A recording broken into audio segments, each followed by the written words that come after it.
Caríssimo amigo, vamos finalizar aqui agora com um jogo rápido com o Bota. Bate-bola, jogo rápido, mais prático. Sobre essas três medicações. Eu gostei dessa separação que você fez, me ajudou muito, tá? Tramadol, tapentadol e buprenorfina. Acertei aí? Sim, Vamos fazer um a um, tá? Dessas medicações aqui. Eu vou te perguntar algumas coisas em comum. Quais que são as coisas em comum aqui? Quando eu uso essa substância em particular, dose inicial, vias de administração e a titulação dessa medicação. Fechado? Tipo uma perfeito. farmacologia ali prática. Beleza? Beleza. Um a um. Vamos Vamos lá. começar com o tramadol, pode ser? Pode. Tramadol. Tramadol a gente tem no Brasil administração via oral e endovenosa, tá? Na minha opinião, a via endovenosa é uma via ruim para o tramadol, porque o tramadol é uma medicação que é uma prodroga. O efeito analgésico agudo do opioide do tramadol é só quando ele é metabolizado nos metabólitos M1, M2, M4, M5, certo? O efeito inibidor de recaptação de serotonina e adrenalina é interessante para dor crônica, ou para dor, mas quando a gente está falando de um quadro mais subagudo, mas o efeito analgésico agudo é o metabólito dele. Então, dá na veia, você tá chuntando o metabolismo de primeira passagem, né? Então, não melhora o efeito analgésico dele na veia em relação à via oral. E outra coisa, se você aumentar rapidamente os níveis de serotonina de qualquer um, você dá náusea e vômito. Então, dar tramadol na veia dá muito efeito colateral e não dá muito efeito analgésico. Se você precisar dar um opioide na veia para alguém, eu prefiro dar doses baixas de opioide forte do que dar tramadol na veia, né? Mas, de forma geral, então o tramadol acaba sendo uma medicação melhor para ser dado via oral, tá? É uma medicação, a prescrição tramadol, que é as dicas aqui para começar. Quando utilizar aquilo que eu já falei de opioides. Então, a seleção é a mesma coisa, tá? Os opioides que têm ação atípica, como, por exemplo, o tramadol e o tapentadol, aqui que eu estou falando, mas a metadona também, são particularmente interessantes para pacientes com dor neuropática, mas eles podem ser utilizados mesmo para pacientes sem dor neuropática. Por que paciente com dor neuropática? Porque os duais funcionam muito bem para dor neuropática, por exemplo. Então, o tramadol teria esse efeito dual e seria uma coisa interessante também.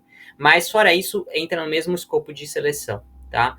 Sobre como prescrever, aspectos práticos. Tramadol no Brasil, as pessoas confundem. Tramadol no Brasil, a gente tem comprimidos de 50 miligramas e os de 100 miligramas. Os de 100 miligramas não são duas vezes maiores do que o de 50 miligramas, são comprimidos diferentes.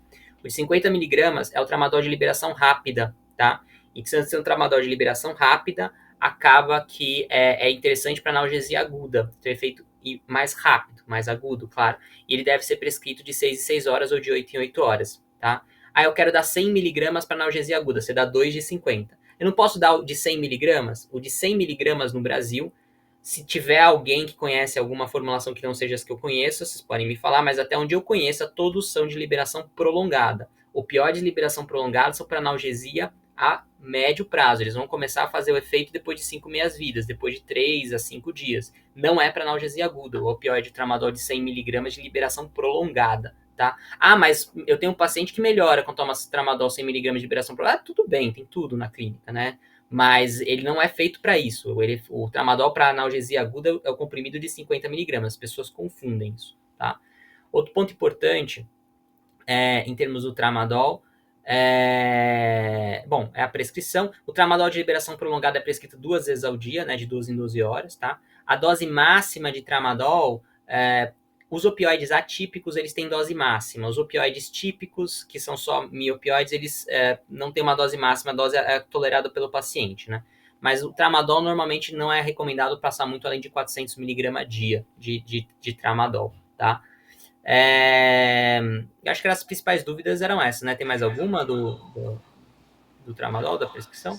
Não, A acho que, indicação, dose, né? acho que era A isso mesmo. titulação. A titulação de qualquer opioide que a gente começa é começar pela menor dose terapêutica. Então, de preferência, se você não é especialista, começar com doses inferiores a 20 miligramas de morfina oral equivalente dia.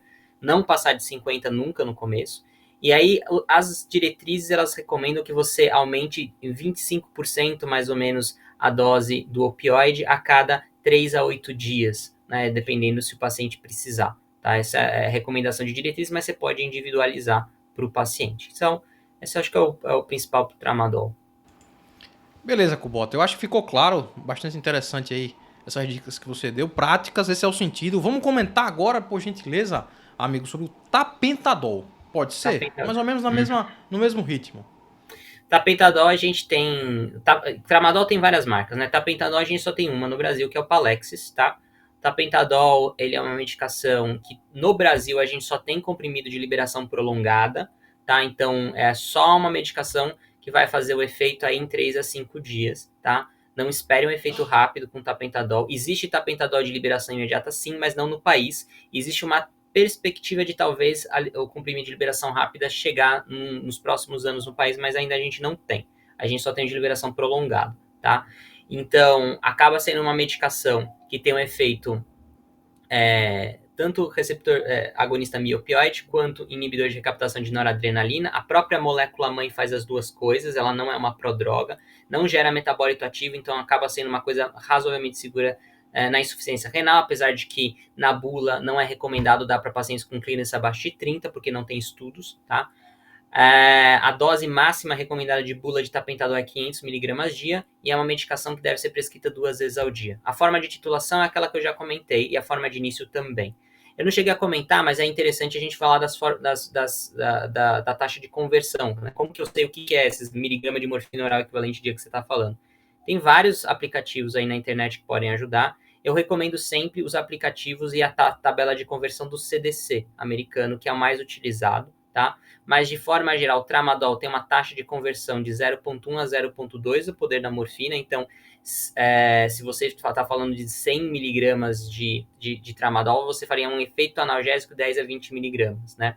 De morfina oral, não EV, certo? Quando a gente vai falar do tapentadol, apesar de ser um opioide forte, ele tem por causa do efeito dele também não opioide, né, inibidor de recaptação de noradrenalina, a taxa de conversão é 0,4 com a morfina, tá? O tapentadol tem comprimidos de 50, 100, 150 e 200, tá? E é receita amarela, o tapentadol. O tramadol é receita branca carbonada. Tá? Eu acho que é isso, principalmente o tapentadol. A dica do tapentadol é muito do efeito analgésico dele demora um pouco para acontecer, porque muito vem carregado pelo efeito inibidor de recaptação de noradrenalina. E aí vai lembrar mais a duloxetina nesse sentido, né? Como esses antidepressivos para dor funcionam. Demora umas 2 a 3 semanas para você chegar no efeito analgésico. Ele vai ter um efeito analgésico mais rápido por causa do efeito opioide, mas o efeito total analgésico dele vai demorar umas 2 a 3 semanas para sentir. Tem que ter um pouquinho mais de paciência com ele, mas ele funciona bem. Ficou claro, Kubota. Quer comentar mais alguma coisa do tapentadol? Acho que principalmente isso. Assim, dos opioides fortes, eu sinceramente, ele e a buprenorfina são os opioides fortes para não especialistas, porque ele é bem seguro, ele é estável do ponto de vista farmacocinético, não tem tanto problema na insuficiência renal, não larga tanto QT, tem um padrão de adicção baixo. É interessante a medicação. Muito legal, bom saber. E com relação ao custo também, tá? A gente vai aproveitar para fazer essa transição aqui agora. Você pode comentar sobre a buprenorfina, já? O que você comentou claro. sobre os outros. E pode falar um pouquinho sobre o custo também. Se quiser, pode ficar à vontade de falar os nomes comerciais, viu, Kubota? A gente não tem conflito de interesse aqui com relação a isso. Pode ficar à vontade, tá? O tramadol acho que não precisa, né? O tramadol, a patente é o Tramal, né? Mas existem várias outras aí no mercado. O tapentadol é só o Palexis que tem no mercado, e é sempre receita amarela. A buprenorfina, a gente tem o Restiv e o Transtec, tá? São os dois, ambos são adesivos. O Transtec se troca 3 a 4 vezes por semana, você troca o Transtec, tá? E o Restiv é uma vez por semana, tá? A faixa de dosagem, o Transtec ele foi desenvolvido mais para a população oncológica. Então, os adesivos têm uma concentração maior de buprenorfina, enquanto o Restiva foi desenvolvido para a população não oncológica. Né? Então, já começa com dosagens menores, tipo 5 ou 10 miligramas o adesivo. Tá? Bom, a buprenorfina é um agonista Mi, antagonista kappa. Tá? Então, nesse sentido, ela tem uma característica interessante de que ela faz uma curva em sino, como eu já falei, de efeito colateral. Então, dose vai subindo, aumenta o risco de efeito colateral, até certo ponto, em que mesmo que você suba a dose, você não aumenta tanto o efeito colateral, porque o efeito antagonismo na capa consegue compensar isso, sem perder muito do efeito analgésico. Então, essa é das grandes vantagens da buprenorfina. A buprenorfina é muito lipofílica, por isso a gente não tem comprimido de buprenorfina no mundo. O que a gente vai ter é sublingual, mas não no Brasil, e transdérmico, tá? A buprenorfina, por ser transdérmica, ela mantém um nível sérico estável ao longo do tempo, que pode ser uma vantagem, porque você mantém a analgesia constante, sem grandes flutuações, que podem dar vales de dosagem, portanto, escapes de dor. Por outro lado, pacientes que fazem exacerbações de dor em horários específicos, é difícil você controlar só com a buprenorfina. Você vai ter que combinar com outro opioide ou com outra medicação para cobrir esses escapes de dor, porque você não consegue flutuar a dose para mais ou para menos, tá? Ela sempre fica mais ou menos constante.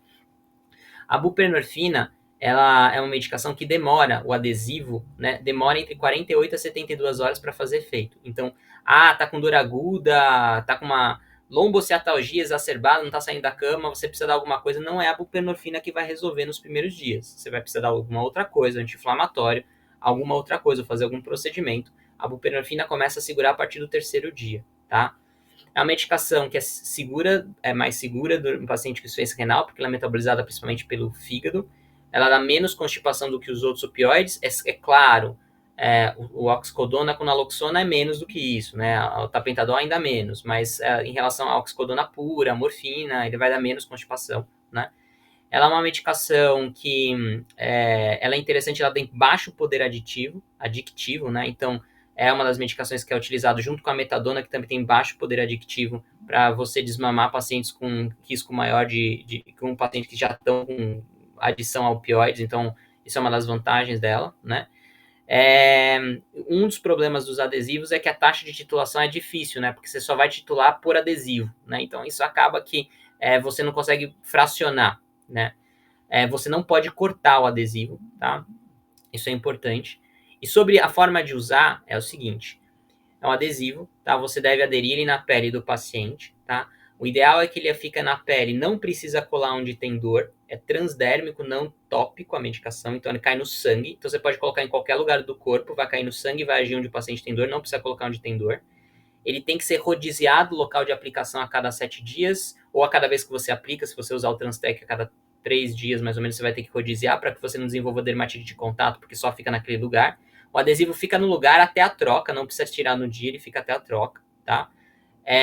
Não é recomendado colocar o adesivo em local em que você tem uma exposição a fontes de calor muito importantes. Então, o paciente é cozinheiro e coloca na barriga, não dá certo, tá? Porque vai esquentar e aí você pode acelerar a taxa de absorção do opioide. É teórico esse risco, mas não é recomendado.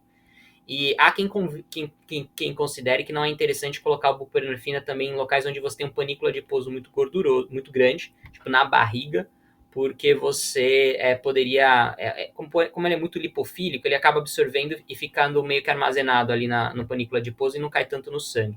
O ideal, por exemplo, é colocar nas costas funciona bem, que o panículo adiposo não é tão grande assim, você consegue rodiziar, né? Então, são as dicas de uso da buprenorfina, né? Acho que é isso o principal com a buprenorfina. A conversão da buprenorfina, isso se debate, né? Tem locais que vão converter a buprenorfina como sendo 75 vezes mais potentes que a morfina oral, e tem lugares que vão falar que é 100 vezes mais potente que nem a fentanila, tá? A taxa, assim, para ficar fácil a conversão, né? Se você está dando 10 ao adesivo de 10 miligramas de buprenorfina, quando você coloca, né, que é o Restiva de 10, por exemplo, que é o mais famoso, é como se você estivesse dando mais ou menos 20 miligramas de morfina oral equivalente dia para o paciente, tá? Então, é razoavelmente seguro, assim. Beleza, meu amigo. Só fiquei na dúvida com relação ao adesivo, a dosagem do adesivo. É um adesivo só, tem doses diferentes? Depende das marcas, assim, o Restiva, agora se eu não me engano, tem de 5 e 10, eu não sei se tem de 20 do Restiva, mas o do Transtec começa a partir de 20 a dosagem, vai subindo até 40, né, o adesivo. Maravilha, Kubota. E o custo aí dessas três medicações? Você tem uma ideia mais ou menos? É muito absurdo assim o custo do adesivo comparado ao Tramadol? O Tramal, que é a marca, ela, por ser patente, ela vai ser mais cara mesmo, tá? Acaba pesando às vezes um pouco no bolso, não é absurdo, mas acaba sendo um pouquinho mais cara. Mas a gente tem vários outros similares também de mercado que funcionam bem, né? E aí já são bem mais acessíveis. Os opioides fortes são medicações caras. Isso qualquer opioide forte. A oxicodona, oxicodona de marca é muito cara. A oxicodona, de forma geral, é cara, por exemplo. O que a gente tem de opioide forte que é muito acessível é a morfina e a metadona, né? O resto é meio caro. Não é absurdo caro, mas a depender da dose, pode gastar por volta de 600, 800 reais por mês de tratamento, a depender da dose que você chegar, as doses mais altas, tá? Um comentário só, vale a pena lembrar. A buprenorfina, essa taxa de conversão que eu comentei da 10 para 20, é quando você considera mais ou menos 75 de conversão. Se você considerar 100 de conversão, que alguns especialistas fazem, isso aí vai para 20 a 30 miligramas de morfina no equivalente de. Então, a depender do aplicativo que vocês forem usar, vocês vão ver essas variações. Realmente, assim, seu conhecimento é impressionante, Kubota, e a forma que você passa facilitou muito, assim, eu como generalista aqui hoje, foi realmente uma aula, cara, que você fez aqui hoje. Não sei o que o pessoal achou em casa, fiquem à vontade em comentar, pessoal, também, para o Gabriel, né, mas excelente, realmente, é um assunto que, como você falou, né, é praticamente inesgotável aqui, você poderia falar por horas sobre isso, eu acho que tá suficiente por hoje, Kubota, mas a gente pode pensar depois em um momento 2 para comentar sobre intoxicação, desmame. Alguns colegas até falaram aqui, né, sobre isso. Mas aí vai ficando muito complexo, muito específico, né? Talvez a gente pode programar para um segundo momento, fazer uma discussão avançada aí em opioides. Eu acho que hoje foi, cara, foi excelente, assim, para mim foi uma explosão de conhecimento. E a Nívia, ela tá fazendo uma pergunta aqui com relação ao tramadol, se ainda existe gota solução oral, se tem alguma vantagem com relação ao comprimido. Eu confesso que eu não conheço não essa forma de apresentação, Nívia. Você conhece, Gabriel? Olha, eu já ouvi falar, eu nunca usei muito.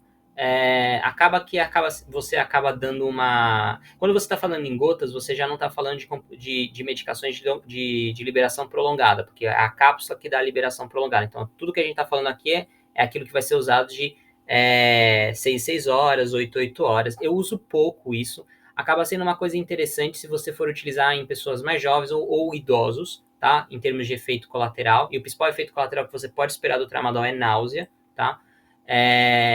Mas eu tenho menos experiência para falar a verdade. Talvez pela faixa do tipo de paciente que eu pego sendo um pouquinho mais complexo, precisando às vezes de dosagens maiores. Mas é uma alternativa possível da medicação. Acaba sendo uma coisa que é versátil. Mas lembrando que nessa situação ela vai ser sempre uma medicação de liberação mais imediata, para efeito analgésico mais rápido. Maravilha, amigo. Aqui o Arthur Monfredinho, né? Fantástico, excelente. Muito obrigado, agradecendo a você. A Juliana Nabac, excelente. Obrigado. Edna também, parabéns, excelente, muito obrigado. E o Arthur falou aqui que vale outra aula. É verdade, Arthur, concordo com você, né?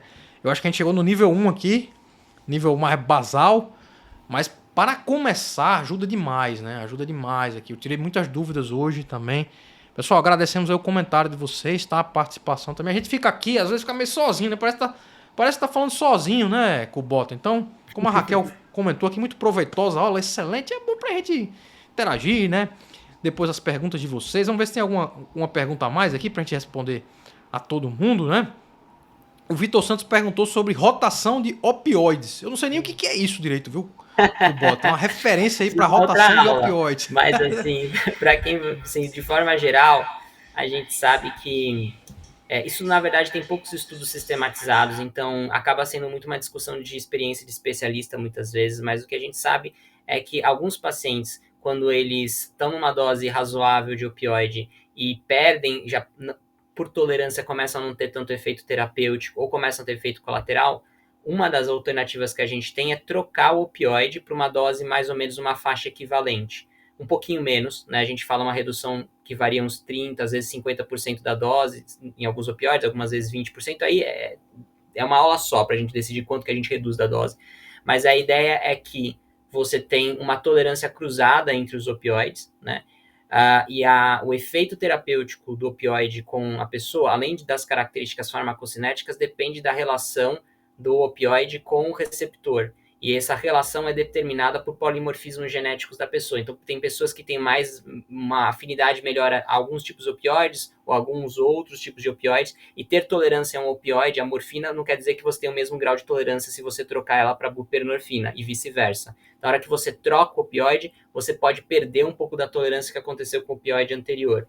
Então, aí você fala na questão de como esse é o rodízio de opioide, é trocar o opioide para reduzir efeito colateral, para reduzir a tolerância que você teve. eu vou ser bem sincero, se você está prescrevendo no contexto de doença não oncológica, você vai lidar pouco com rotação, porque não é esperado que você vá precisar de opioide por tempo tão prolongado que você vai começar a precisar a rotar. Agora, quando você está tratando do paciente oncológico, você vai precisar de doses mais altas e por tempo muito mais prolongado, aí tudo bem, a gente discute a rotação. Rotação é muita experiência. Cara, é uma discussão à parte, eu posso até falar, mas a gente não vai sair daqui até 1 da manhã se eu começar com rotação de opioide. Mas, em essência, a gente faz um cálculo da conversão do opioide para dose de morfina oral equivalente e a gente vê quanto que dessa dose a gente vai para o opioide que a gente vai rodar e a gente reduz mais ou menos aí 20% até 50% da dose quando a gente vai para o outro opioide, a depender do paciente, tá? E esse é o básico da rotação do opioide, né? O conceito básico da rotação de opioide. Mas tem vários comentários, tem muitas críticas. A gente sabe que essa taxa de conversão ela é baseada em estudos muito antigos. A gente sabe que para os opioides atípicos é difícil você fazer conversão, porque o efeito analgésico não é só sobre o agonismo amiopioide, é também pelo efeito sobre outros mecanismos de ação, então é difícil você gerar fatores de conversão.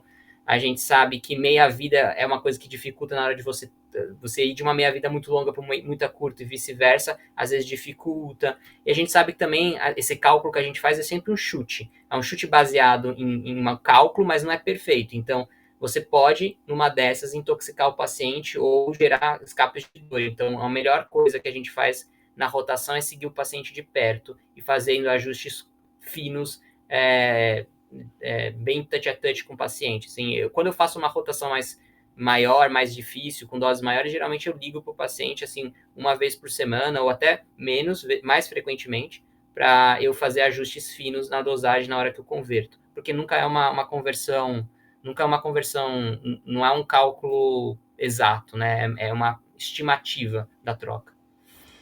Sucesso, amigo. Tá bom, hein? Marília já tá me olhando aqui desconfiada, minha esposa já querendo que termine.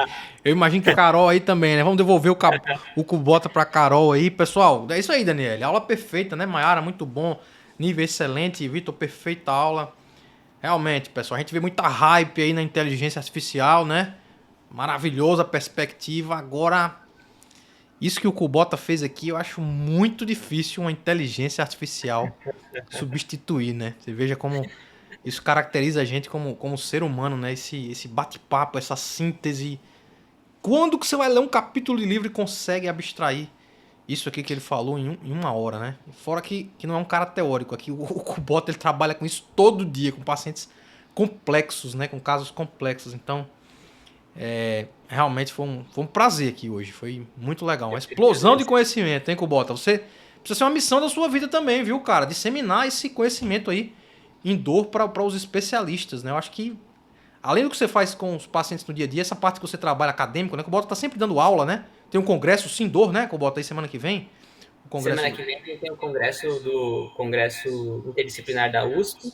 Quem tiver interesse em particular em dor, não é um congresso de neurologista, neurocirurgião, é um congresso para todas as especialidades, inclusive não médicas. A gente tem mesas de fisioterapia, enfermagem, psicologia. Ela volta para o cuidado integrado de dor, que é a essência para um bom resultado do cuidado. A gente vai ter 5 palestrantes internacionais, já temos mais de 1.100 inscritos, e será um prazer receber todos vocês que tenham interesse em ouvir. Eu vou dar algumas palestras por lá também. Mas a gente vai ser no Centro de Convenções de Rebouças, aqui do lado do HC. As inscrições estão abertas pelo site, a inscrição já fecha no dia 25. Então, se vocês já estão no último momento para inscrever. Não é um congresso caro, também é um congresso que... Eu sei que os congressos nos últimos meses, nos anos, estão ficando bastante caros, mas a gente quer disseminar o conhecimento mais do que lucrar em cima de vocês como instituição. Então, fica aí aberto. E, de novo, para quem tem um interesse em se aprofundar na área, conhecer melhor, a gente está de portas abertas com os programas de formação lá na USP, tanto a residência quanto o fellow. Muito bem, maravilha. Ô, Nívia, é para outra oportunidade mesmo. Minha esposa tá me olhando aqui, hein, Nívia? Canabinoides, opioides no tratamento de dor. Tema que apareceu no Congresso Brasileiro. Para outra oportunidade, né, minha amiga Lívia? Depois a gente volta com o Kubota e comenta. Pessoal, muito obrigado aí mais uma vez, vocês de casa. Gabriel, Kubota, prazer te receber aqui de novo. As portas estão abertas para você, tá certo? Foi um prazer te rever aqui virtualmente e aprender de novo com você, ser seu aluno, tá certo? Imagina. Valeu, pessoal. Um abraço, boa noite. Tchau, Kubota. Se cuida. Valeu aí, gente. Tchau, tchau.